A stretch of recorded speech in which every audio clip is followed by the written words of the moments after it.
Hello student, my name is Surabhi. मैं अपने channel Surabhi का गुरुकुल में आप सबका स्वागत करती हूँ। आज हम अपने इस वीडियो में 6th क्लास के हिस्ट्री का चैप्टर 2 पढ़ेंगे, जिसका नाम है from hunting gatherings to growing food. और उम्मीद करती हूँ आप सबको मेरी ये वीडियो पसंद आए। तो पहले इसमें एक स्टोरी दी हुई है, पहले हम उसको देख लेते हैं कि आखिर उस स्टोरी में बताया क्या गया है। Tushar strange journey. Tushar was going from Delhi to Chennai for his cousins wedding. They were traveling by train and he had managed to squeeze into the window seat, his nose glued to the glass pane. As he watched trees and houses fly past, his uncle tapped his shoulder and said, "Do you know that trains were first used about 115 years ago, and that pupils began using buses a few decades later?" Tushar's wonder when pupils couldn't travel quickly from one place to another. Did they spend their entire life whenever they were born? Not quite. Tushar जो है वो अपने भाई की wedding में, मतलब अपने cousin की वेडिंग में जा रहा था दिल्ली से चेन्नई। और जब वो अपने फैमिली के साथ ट्रेवल कर रहा था तो उसे विंडो सीट मिल गई और वो वहाँ पे बैठा बैठा ग्लास में से बाहर की चीज़ें देख रहा था। तो उसे ट्रीज़ और हाउसेस जो थे वो जाते हुए दिख रहे थे।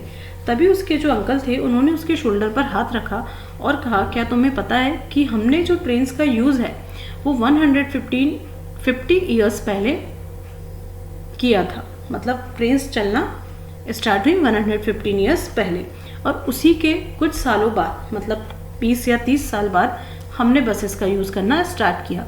तब तुषार ने सोचा, क्या जो लोग हैं, मतलब जो पहले के जो लोग थे, क्या वो एक जगह से दूसरी जगह ट्रेवल किया करते थे, और करते थे तो कैसे? क्योंकि उनके लिए तो जर्नी इतनी क्विक होती ही नहीं होगी, क्योंकि जब ये चीज़ें चलती नहीं थी तो वो कैसे जाते होंगे?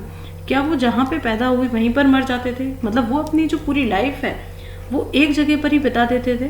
तो इसका आंसर होगा नहीं। जो लोग थे पहले के वो भी ट्रेवल किया करते थे। अब हम आगे देखते हैं। फर्स्ट टॉपिक है the earliest peoples, why were they on move. We know about pupils who lived in the subcontinent as early as 2 million years ago. Today, we describe them as hunters and gatherers. The names comes from the way in which they got their food. Generally, they hunted wild animals, caught fish and birds, gathered fruits, roots, nuts and seeds, leaves, stalk and eggs. जो earliest peoples थे वो एक जगह से दूसरी जगह पर क्यों जाते रहते थे? टॉपिक ये है। तो अब हम देखते हैं कि उस टॉपिक में बताया क्या गया है। अब हम उन लोगों के बारे में जानते हैं जो 20 लाख साल पहले सब कॉन्टिनेंट पर रहा करते थे, और आज हम उनको हंटर्स और गैदर्स के नाम से जानते हैं। उन्हें ये नाम हमने इसीलिए दिया क्योंकि उन लोगों का जो फूड कलेक्ट करने का जो स्टाइल था वो बहुत डिफरेंट था। वो क्या करते थे, या तो वो वाइल्ड जो एनिमल्स थे उनको हंट किया करते थे, मतलब उनका शिकार करते थे, या जो बर्ड्स या फिश होती थी उनको कैच करते थे, या गैदर करना मतलब इकट्ठा करना, या वो फ्रूट्स, रूट्स, नट्स को, लीव्स को, एग्स को इकट्ठा कर कर रखते थे। Hunters gathers move from place to place. There are many reasons for this. अब हंटर्स और गैदर्स जो थे वो एक जगह से दूसरी जगह जाया करते थे, उसके भी बहुत सारे रीजन्स हैं। अब देखते हैं फर्स्ट रीज़न क्या है। First, if they had stayed at one place for a long time, they would have eaten up all the available plants and animal resources.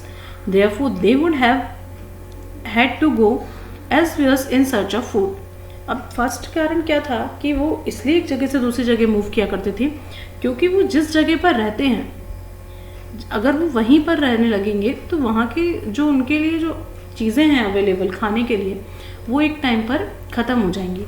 तो वो इसलिए एक जगह से दूसरी जगह पर ट्रेवल किया करते थे खाने की खोज में। Second, animals move from place to place either in search of smaller prey और in the case of deer and wild cattles in search of grass and leaves.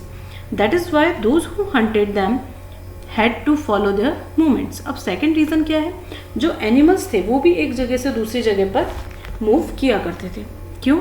क्योंकि उन लोगों को भी खाना चाहिए, वो भी एनिमल या तो दूसरे एनिमल्स को खाते हैं, या फिर जो वेजिटेरियन जो होते हैं एनिमल्स तो वो घास को खाते हैं। तो वो भी एक जगह से दूसरी जगह पर ट्रेवल किया करते थे, क्योंकि अगर वो भी एक ही जगह पर रहेंगे तो वहाँ की भी चीज़ें ख़त्म हो जाएंगी। और जो अर्लीस्ट पीपल थे तो वो उनको हंट करते थे, तो उनके कारण उनको भी एक जगह से दूसरी जगह पर मूव करना पड़ता था।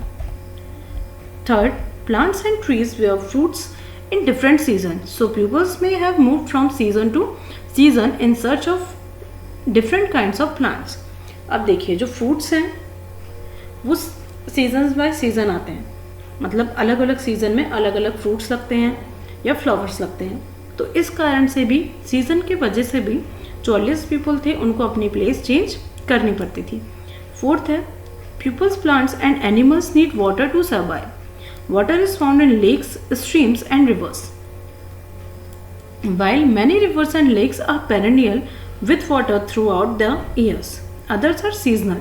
Pupils living on their banks would have had to go in search of water during the dry seasons, winter and summer. अब फोर्थ रीज़न जो है वो है वाटर। तो ये सबको पता है कि वाटर हर किसी के लिए इम्पोर्टेंट है। अगर वाटर नहीं होगा तो आप सरवाइव नहीं कर सकते, ना ही तो एनिमल्स ना ही पीपल्स, दोनों में से कोई भी सरवाइव नहीं कर सकता। तो इसी कारण से वो लोग भी एक जगह से दूसरी जगह ट्रेवल किया करते थे, क्योंकि वाटर बॉडीज़ जो हैं वो ज़रूरी नहीं कि साल भर ही उनमें पानी हो। कुछ वाटर बॉडीज़ ऐसी भी होती हैं जिनमें साल भर पानी नहीं होता, मतलब जब गर्मियाँ आती हैं तो उनका पानी सूख जाता है, इस कारण से भी उनको एक जगह से दूसरी जगह ट्रेवल करना पड़ता था। अब यहाँ पर हमने एक वर्ड देखा जिसका नाम है पेरेनियल, तो उस वर्ड के बारे में हम थोड़ा जान लेते हैं कि पेरेनियल क्या होता है। पेरेनियल जो है वो ऐसी लेक्स या ऐसी रिवर जो जिनमें हमेशा पानी रहे, मतलब साल भर पानी रहे, तो जैसे गंगा हो गई, नर्मदा हो गई, यमुना हो गई, मतलब इनका पानी सूखता नहीं है। और नॉन पेरेनियल ऐसी जगह या ऐसी लेक्स या ऐसी नदियाँ जिनका पानी कुछ महीनों में सूख जाता है या फिर गर्मी आएंगी तो उनका पानी सूख जाएगा, जैसे महानदी, गोदावरी और कृष्णा। अब next topic, how do we know about these peoples. Archaeologist have found some of the things hunter-gatherers made and used. It is likely that pupils made and used tools of stones, wood and bone, of which stone tools have survived best. अब हमने ये सब चीज़ों का मतलब हमें ये सब चीज़ों का पता कैसे चला, तो आर्कियोलॉजिस्ट को बहुत सारे टूल्स मिले जो कि पत्थरों या जानवरों की बोन्स से या फिर लकड़ियों से बने हुए थे। अब some of these stones tools were used to cut meat and bone, sharp bark from trees and hides animals' skin, chop fruits and roots. Some may have been attached to handles of bone and wood to make spears and arrows for hunting. Other tools were used to chop wood, which was used to as firewood. Wood was also used to make huts and tools. अब बात ये आती है कि tools होते क्या हैं। तो टूल्स हम उनको बोलते हैं जिससे हमारा काम जो है वो इजी हो जाए। जैसे एग्जाम्पल के लिए, जैसे हम नाइफ़ का यूज़ करते हैं फ्रूट्स काटने के लिए या वेजिटेबल्स काटने के लिए, अगर वो नहीं होते तो क्या होता। तो पहले के लोगों के पास नाइफ़ तो होते नहीं थे, तो वो स्टोन का यूज़ कर ये सारी चीज़ें किया करते थे। तो वो स्टोन्स के टूल्स बनाते थे, उनको शार्प करते थे और उनसे जो एनिमल्स को वो हंट करते थे, मतलब जिनको वो मारते थे, उनकी स्किन निकाल लिया करते थे और फ्रूट्स को चॉप करते थे। रूट्स को निकालने के लिए भी वो स्टोन का यूज़ करते थे, क्योंकि रूट्स जो हैं मतलब जड़ें जो हैं वो नीचे रहेंगी, तो किसी चीज़ को खोदने के लिए भी उनको स्टोन की ज़रूरत पड़ती थी। और वो लोग क्या करते थे कि अगर मतलब अपनी स्किन को कवर करने के लिए वो क्या करते थे, जो एनिमल की जो स्किन होती थी उसको निकाल कर पहन लिया करते थे और उससे सिलने का काम करते थे। किससे कर रहे हैं वो ये सब चीज़ें? स्टोन से। और वुड जो है वो भी एक इम्पोर्टेंट टूल था उस टाइम का। वुड का जो यूज़ है वो फायरवुड के लिए भी करते थे, और जो वो स्टोन्स को शार्प करते थे तो वो वुड जो है उससे बने हुए हैंडल में उसको लगा लिया करते थे, जिससे कि वो किसी भी एनिमल को मार सकें ईजीली। और जो अर्लीस्ट पीपल्स थे वो वुड का बहुत ज़्यादा यूज़ किया करते थे। वो वुड से अपने घर भी बना लिया करते थे और वो टूल्स भी choosing a place to live in. Look at map 2 below.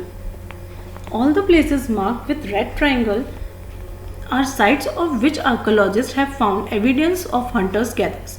Hunters-gatherers lived in many more places, only some are shown on the map.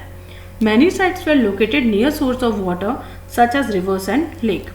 अब जैसा कि हम सेकंड मैप में देखें तो इसमें जो रेड ट्रायंगल्स बने हुए हैं वहाँ पे जो आर्कियोलॉजिस्ट हैं उनको ऐसा सबूत मिले हैं कि वहाँ पर हंटर्स और गैदर्स जो थे वो रहा करते थे, लेकिन इसमें जो मार्क हैं वो ऐसी बहुत कम प्लेसेस हैं, लेकिन वो लोग जो थे वो बहुत सारी जगह पे रहा करते थे और ज़्यादा से ज़्यादा वो वाटर बॉडीज़ जो हैं उनके पास ही रहा करते थे, जैसे रिवर्स या lakes. As stone tools were important, pupils try to find place where good quality stone was easily available. अब जो stone tools थे वो बहुत ज़्यादा important थे, तो जो pupils हैं वो यही कोशिश करते रहते हैं कि हम good quality का stone जो है वो easily available कर पाएँ. Rock paintings and what they tell us. अब जो rock paintings बनाई जाती हैं वो क्या बोलती हैं, मतलब जो चट्टानों पर जो पेंटिंग्स बनाई गई वो क्या बोलती हैं. तो आपने देखा होगा जब भी हम कहीं घूमने जाते हैं तो बहुत सारी ऐसी प्लेसेस जो पुरानी हैं उन पर पेंटिंग्स बनी होती हैं, तो वो तो स्टोन का यूज़ कर बनाई जाती हैं. ऐसा हम पहले भी देख चुके हैं, पहले वाले चैप्टर में हमने पढ़ा था मैन्यूस्क्रिप्ट्स और इंस्क्रिप्शंस, तो उसमें हम देख चुके हैं पेंटिंग्स या जो वो बनाते हैं ये सब चीज़ें स्टोन का यूज़ करते हैं. तो many of caves in which they early peoples lived have paintings on the walls. Some of these best examples are from Madhya Pradesh and southern Uttar Pradesh. These paintings shows wild animals drawn with a great accuracy and skills. अब देखिए हम मतलब बहुत सारी caves मतलब गुफाओं में ये पेंटिंग्स दीवारों पर बनी हुई हैं. सबसे अच्छा इसका जो एग्जाम्पल है वो है मध्य प्रदेश और उत्तर प्रदेश. उत्तर प्रदेश जहाँ पे वाइल्ड जो एनिमल्स हैं उनकी बहुत सारी पेंटिंग्स बनी हुई हैं, जिसमें एक एग्जाम्पल है भेड़ का जो कि मध्य प्रदेश में प्रेजेंट है. अब साइट्स के बारे में जान लेते हैं हम, जो इसमें एक बॉक्स में आपको दिया हुआ है. तो साइट्स क्या होती हैं? Are places where the remains of things, tools, pots, buildings etcetera were found. These were made, used and left behind the peoples. These may be found on the surface of the earth, buried under the earth, and sometimes even the underwater. You will learn more about the different sites of later chapter. अब देखो sites क्या हैं?